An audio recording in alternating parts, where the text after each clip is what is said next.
And the end of the age has to do with the end of the old covenant coming to an end and the birthing of God's new covenant.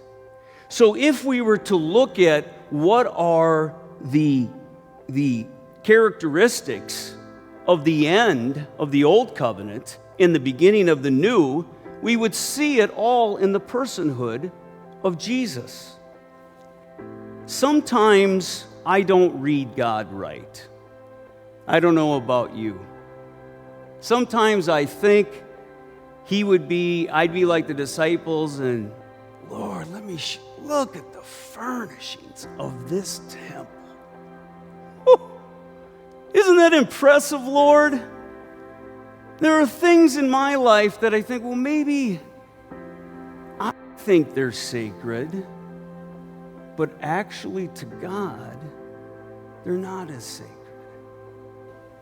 And I think wherever the Spirit of the Lord is, that's where there's freedom. That's where there's liberty, not in my ideologies or causes or whatever there may be. We often think that God picks sides. He's on this side or he's on that side.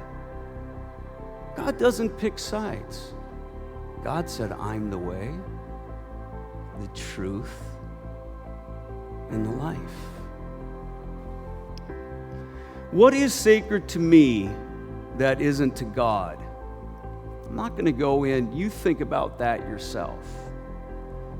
But I asked that question, and I'm going to follow it up with other questions. What am I reliant upon? What have I put my confidence in? Who is my hope in? Jesus begins by warning his followers that false Christ would come to lead them astray. We must recognize that a tactic of the enemy is to lead us away from what is truly essential and central in our life. Let me ask it in this way. What hill do you believe is worth dying on? What hill do you... I think there was one 2,000 years ago that a man died on that hill. That's the one we're all called to die. We've died with Christ on that hill. I want to close with something that Jesus had mentioned about the significance and the importance of the gospel. He said, this gospel will be proclaimed. So just like the destruction of the temple came and it happened,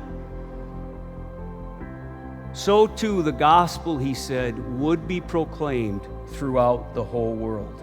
And I love the way the Apostle Paul says it so plainly, and I think simply for our own lives during this time. He says this, fix your eyes upon Jesus,